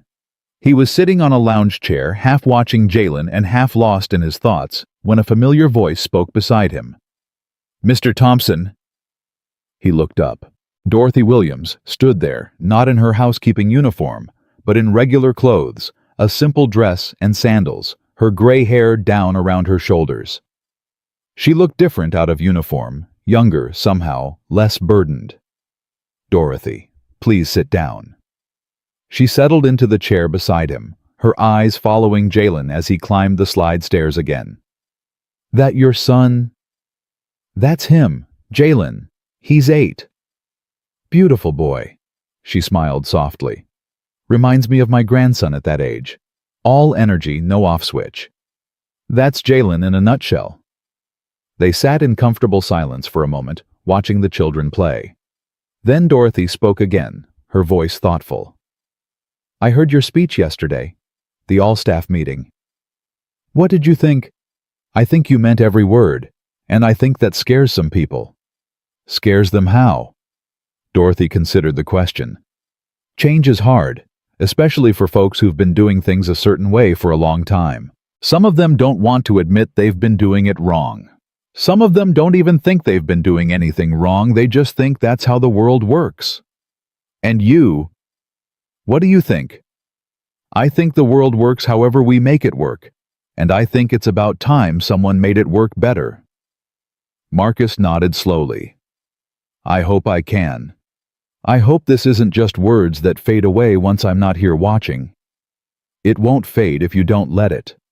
Dorothy turned to face him directly. "You know what I noticed yesterday? After your speech, I saw Kevin Morrison talking to one of the new bellhops. Young black kid just started last month. Kevin was telling him to always greet every guest no matter what they look like. Said he learned that lesson the hard way. You think he meant it? I think he's trying, and sometimes trying is how you get to meaning it." Jalen came running up, then dripping wet and grinning. "Daddy, did you see that I went so fast?" The lifeguard said I was the bravest kid he'd seen all day. "I saw it, buddy. You were amazing." "Can I go again? Just one more time, please?" "One more, then we need to clean up for dinner." "Yes!" Jalen sprinted back toward the slide, nearly slipping on the wet concrete before catching himself. Dorothy laughed. "That boy is a handful." "He's the best handful I've ever had." Dorothy stood up, preparing to leave. "I just wanted to thank you, Mr. Thompson, for listening, for caring. Most folks in your position, they don't bother to know people like me. They don't ask questions. They don't try to understand. I was you once, pushing a mop in a hotel lobby while people looked through me like I wasn't there. I never forgot how that felt. And that's exactly why you're different." She reached out and patted his shoulder, a gesture that was both maternal and deeply respectful. "You take care of that boy. And take care of yourself. This place is lucky to have you." She walked away and Marcus watched her go, feeling something shift in his chest. Hope, maybe, or the first fragile stirrings of belief that things really could get better. Dinner that night was room service on the balcony. Marcus had considered taking Jalen to the resort's restaurant, but after everything that had happened, he wanted privacy. He wanted to focus entirely on his son, without worrying about whether staff were treating them differently, without feeling the weight of curious stares. They ordered hamburgers and French fries. Jalen's choice, and ate while watching the sun sink toward the horizon. The sky turned orange, then pink, then deep purple, and Jalen provided a running commentary on which colors were his favorites, and what he would name them if he was in charge of naming colors. "That one's called Dragonfire," he declared, pointing at a streak of orange. "And that pink one is Unicorn Sneeze." "Unicorn Sneeze?" "Yeah, because when unicorns sneeze, sparkles come out, and that color is sparkly." Marcus couldn't argue with that logic. After dinner, they settled onto the bed to watch a movie, some animated adventure about a robot and a space dog that Jalen had seen only like 5 times. "Daddy, I promise." Marcus suspected the real number was closer to 20, but he didn't mind. Jalen curled up against his side, warm and small, his eyes growing heavy as the movie played. Halfway through, Jalen spoke, his voice drowsy. "Daddy?" "Yeah, buddy. Are you happy?" The question caught Marcus off guard. He looked down at his son's face, so innocent, so trusting, and felt his heart crack open a little. "I'm happy right now. With you. This is exactly where I want to be." "But were you sad before? When you came here?" Marcus hesitated. How much truth was appropriate for an 8-year-old? How much should he protect, and how much should he share? "I had some hard days," he said finally. "Some things happened that made me sad and angry, but being with you makes it better." Jalen was quiet for a moment, processing. Then, "Grandma says you work too hard. She says you carry the whole world on your shoulders, and you never let anyone help." "Grandma talks too much." "She said you'd say that." Marcus laughed despite himself. "Did she?" "Uh-huh." Jalen snuggled closer, his eyes nearly closed now. "I don't want you to be sad, Daddy. I want you to be happy all the time." "I know, buddy, and I'm working on it. I promise." "Good." Jalen yawned, a huge, jaw-cracking yawn that seemed to take over his entire body. "Love you, Daddy. Love you too, buddy. More than anything in the world." Within minutes, Jalen was asleep, his breathing slow and even, his small hand still clutching the fabric of Marcus's shirt. The movie played on, but Marcus wasn't watching. He was looking at his son's face, memorizing every detail. Feeling the fierce, overwhelming love that had defined his life ever since Denise placed this tiny human in his arms 8 years ago. This was what mattered. Not the business, not the money, not the fight against discrimination, or the quest for respect. This small person, this precious life that depended on him, this was everything. Whatever challenges came next, whatever battles he had to fight, Marcus would face them for Jalen. Because his son deserved a better world than the one that existed today. And if Marcus couldn't change the whole world, he could at least change the parts of it that he controlled. He gently extracted himself from Jalen's grip, careful not to wake him, and carried the boy to his bed. He tucked the covers around him, pressed a kiss to his forehead, and stood there for a long moment, just watching him sleep. Then he walked to the window and looked out at the dark ocean, the waves invisible now but still audible, still constant. Tomorrow they would have another perfect day. And the day after that. And the day after that. Marcus was going to make sure of it. Because his son deserved perfect days. They all did. Sunday morning began with pancakes. Marcus woke before Jalen ordered room service and had the table on the balcony set up by the time his son stumbled out of bed, hair sticking up in every direction, eyes still heavy with sleep. "Daddy, what's that smell?" "Breakfast, your favorite." Jalen's eyes went wide when he saw the spread pancakes stacked high bacon glistening on the plate, a bowl of fresh strawberries and a tall glass of orange juice. He practically ran to the table, his tiredness forgotten. "This is the best vacation ever."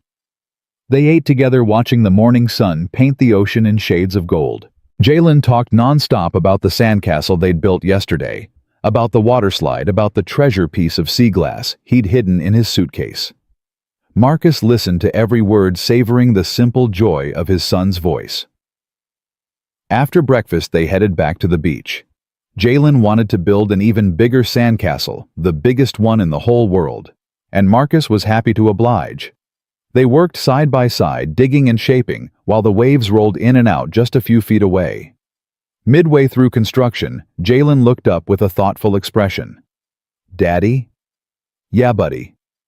"Why do some people treat other people mean?" Marcus's hands stopped moving. He looked at his son, at the innocent curiosity in those dark eyes, and felt his heart clench. "What do you mean?" "Like at school. Tommy Baker always picks on Marcus Jackson, calls him names, pushes him sometimes.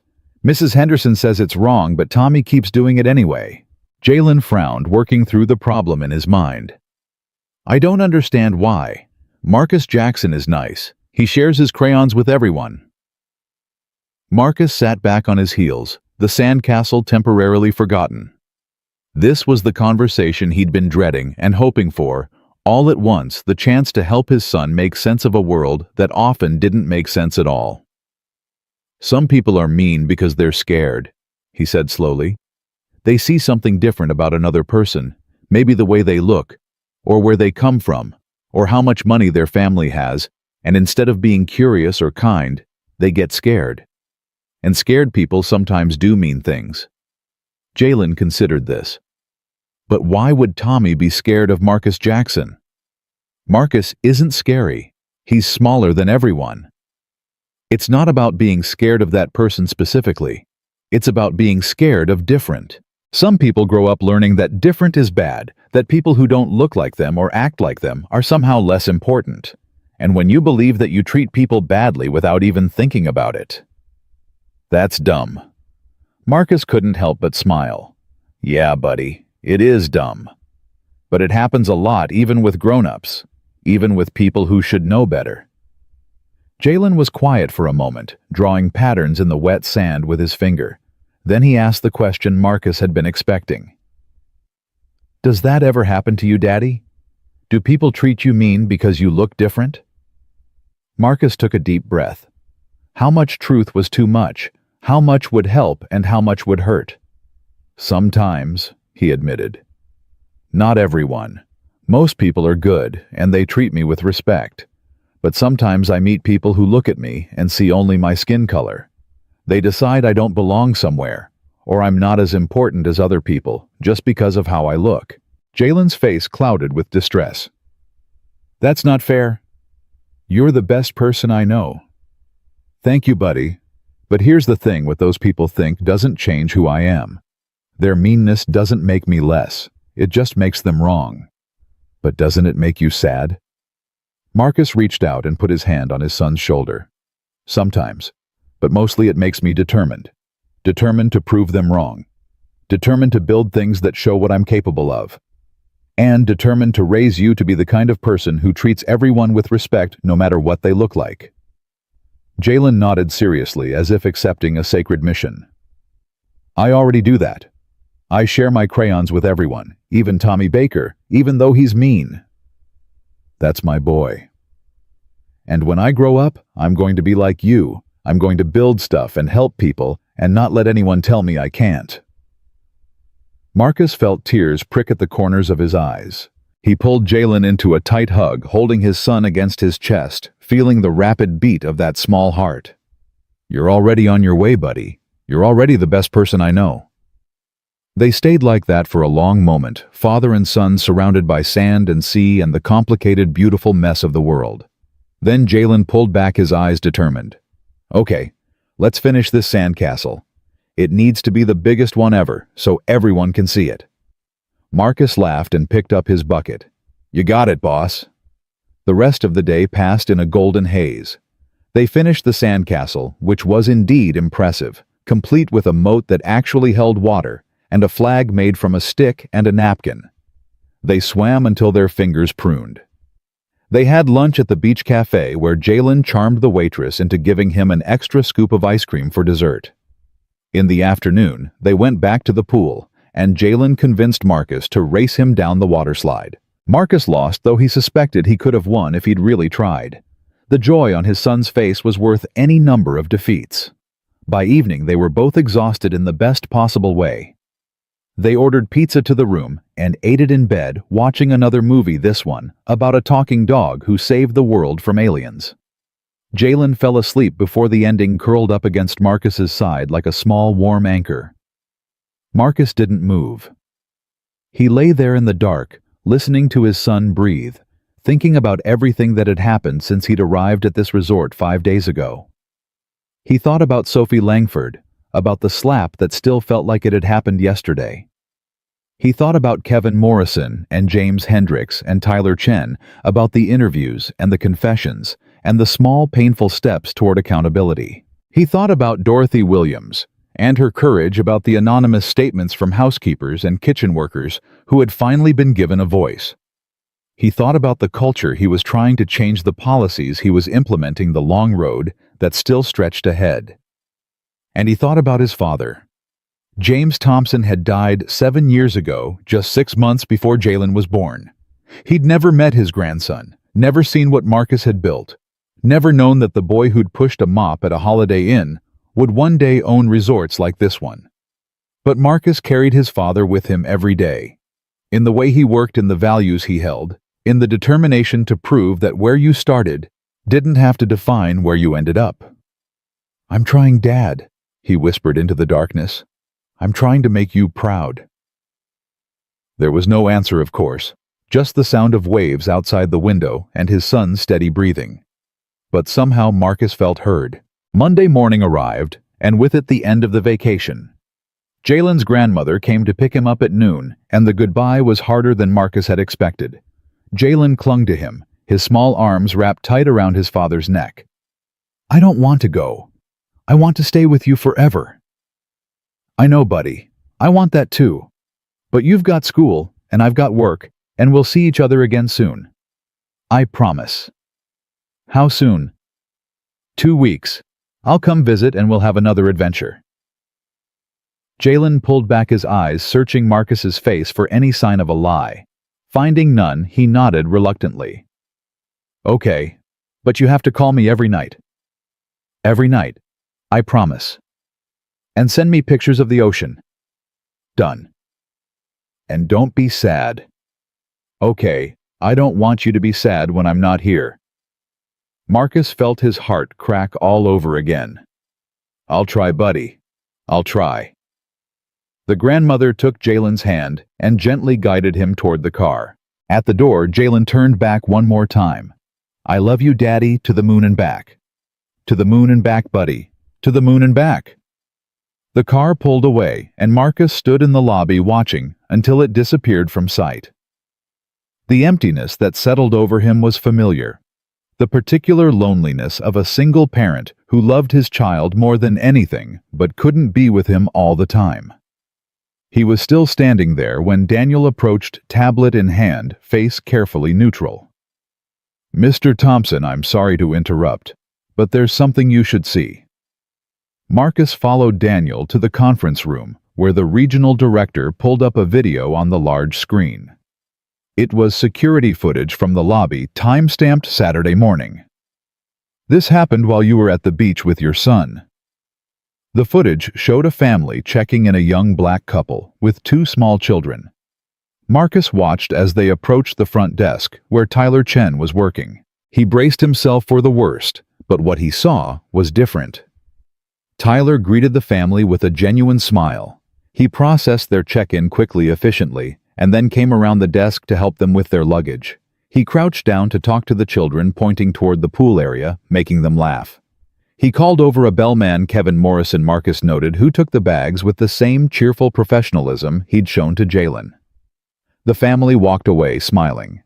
The parents exchanging pleased looks, the children bouncing with excitement. Marcus watched the footage twice, looking for any sign of the dismissive behavior he'd experienced. He found none. "This has been happening all weekend," Daniel said quietly. "Every guest, every check-in, the staff is different. I don't know if it's fear or genuine change, but the behavior has shifted." "Show me more." Daniel pulled up additional footage. An elderly Hispanic couple being escorted to the restaurant with particular care. A single mother in sweatpants being treated with the same courtesy as a businesswoman in designer clothes. A black teenager checking in alone for a college visit tour being helped with directions and recommendations, as if he were a VIP. "Guest satisfaction scores from the weekend are the highest they've been in 6 months," Daniel said. "And we've received 3 positive reviews, specifically mentioning how welcoming and respectful the staff was." Marcus sat back in his chair, processing what he was seeing. It was too early to declare victory. A few days of improved behavior didn't erase years of ingrained prejudice. The real test would come in the months ahead, when the memory of what had happened faded and old habits tried to creep back. But this was a start. This was evidence that change was possible, that people could learn that the culture he'd been trying to build wasn't just a fantasy. "Keep monitoring," he said finally. "Keep the mystery shoppers coming. Keep the anonymous reporting channels open, and keep me informed of any backsliding." "Yes, sir." "And Daniel." "Sir.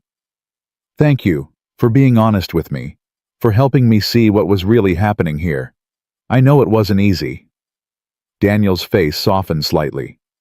"It was necessary. And for what it's worth, sir, I'm grateful you gave me the chance to be part of fixing it." Marcus spent the rest of the day in meetings with HR about the new training programs, with legal, about updated policies, with marketing, about how to communicate the resort's commitment to equitable service without sounding performative. It was exhausting work, the kind of detailed grinding effort that never made headlines but actually changed things. By evening, he was ready to leave. His bag was packed, his car was waiting in the lot, and there was nothing keeping him here except a strange reluctance to go. He walked through the lobby one last time, looking at the space where everything had changed. The marble floors still gleamed. The chandeliers still sparkled. The front desk was staffed by the evening shift faces. He didn't recognize people who had heard about what happened, but hadn't witnessed it firsthand. "Mr. Thompson." He turned. Dorothy Williams was standing near the elevator, still in her housekeeping uniform, a cart of supplies beside her. "I heard you were leaving tonight. Wanted to say goodbye." Marcus walked over to her. "Thank you for everything, Dorothy, for your honesty, for your courage. This place is better because of you." Dorothy shook her head, a small smile playing at her lips. "I just told the truth. You're the one who did something with it. The truth matters. It always matters." She studied him for a long moment, her eyes wise and knowing. "You take care of yourself, Mr. Thompson, and take care of that beautiful boy of yours. He's lucky to have you as a father." "I'm lucky to have him." Dorothy reached out and squeezed his hand, a brief gesture that carried the weight of shared understanding. Then she turned back to her cart and pushed it toward the elevator, disappearing into the ordinary rhythms of her work. Marcus walked out of the resort and into the warm evening air. His Honda was waiting where he'd left it, a humble car, in a lot full of luxury vehicles. He loaded his suitcase into the trunk and stood there for a moment, looking back at the building he owned. 5 days ago, he'd walked into this place wanting to see the truth. He'd found more truth than he'd bargained for, ugly truths about the culture he'd unintentionally allowed to flourish, painful truths about the gap between his values and his reality. But he'd also found hope. In Dorothy's courage. In the staff members who were genuinely trying to change. In his son's innocent determination to treat everyone with kindness. In his own refusal to accept a world where people were judged by the color of their skin instead of the content of their character. He thought about the slap again. Sophie's hand connecting with his face, the shock and rage and public humiliation. In that moment, she'd revealed everything. Her prejudice, her assumptions, her belief that some people mattered less than others.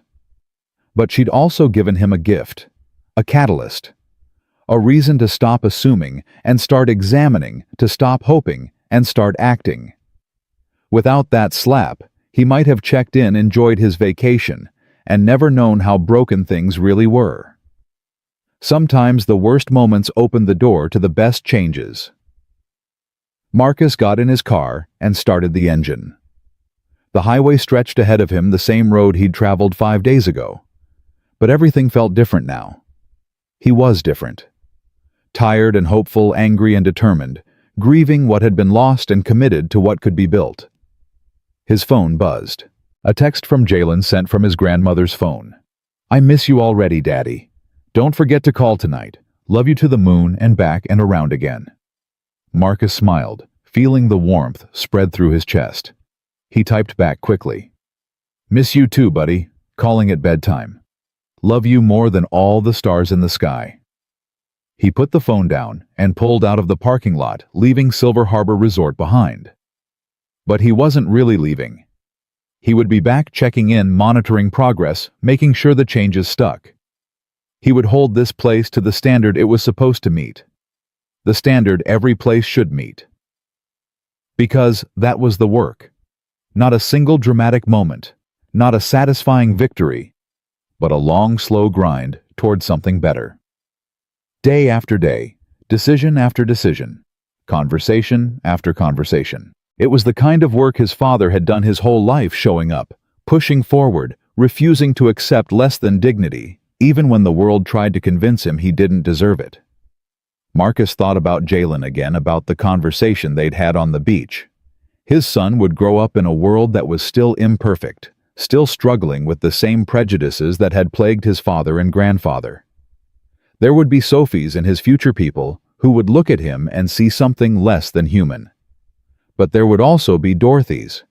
People who told the truth even when it was hard. People who chose courage over comfort. People who believed that change was possible and fought for it anyway. And there would be Jalen himself, a boy who shared his crayons with everyone who wanted to build things and help people who already understood at 8 years old that the measure of a person had nothing to do with how they looked. That was the legacy Marcus was building. Not just hotels and resorts and balance sheets, but a son who would carry different values into the future. A son who would treat everyone with dignity because it was right, not because of who might be watching. The highway rolled by beneath his wheels, mile after mile. The sun set in his rearview mirror, painting the sky in Jalen's colors, dragon fire and unicorn sneeze. Marcus drove into the gathering darkness, tired, but not defeated, wounded, but not broken.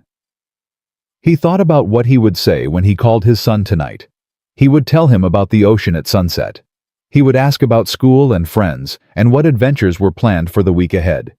He would say, "I love you," at least 3 times, because you could never say it too often. And maybe when Jalen was older, when he was ready to understand, Marcus would tell him the whole story. About walking into his own resort and being treated like a stranger. About a woman who slapped him because she thought he was nothing. About the investigation and the interviews and the long, hard work of changing a culture. He would tell his son that the fight wasn't over, might never be over, but that it was worth fighting anyway. Because every time you stood up for dignity, you made the world a little better. Every time you refused to accept disrespect, you showed others that it didn't have to be tolerated. Every time you treated someone with kindness, regardless of how they looked, you planted a seed that might grow into something beautiful. That was the lesson Marcus had learned from his father, the lesson he was passing on to his son, the lesson that would outlive all of them. Respect wasn't given based on wealth or status or appearance. Respect was a human right owed to every person simply because they existed. And anyone who forgot that truth would eventually face a reckoning. Marcus pulled onto the interstate, leaving the coast behind, heading back toward the life that waited for him. The investigation at Silver Harbor would continue. The training programs would be implemented. The culture would slowly, painfully, necessarily change. And in 2 weeks, he would see his son again. They would have another adventure, another perfect day, another chance to build something together. That was enough. That was everything. The road stretched ahead, dark and uncertain, full of challenges he couldn't see yet. But Marcus drove forward anyway because that was what you did. You kept moving. You kept building. You kept believing that the world could be better, and then you did the work to make it so. Not because it was easy, because it was right. The night closed in around him, and Marcus Thompson drove home, carrying with him the lesson that his father had taught him, the love that his son had given him, and the unshakable certainty that had defined his entire life. Every person deserves dignity. Every person deserves respect. And anyone who tried to tell him otherwise would learn one way or another exactly who they were dealing with, because Marcus Thompson was not invisible. He never had been, and he never would be again.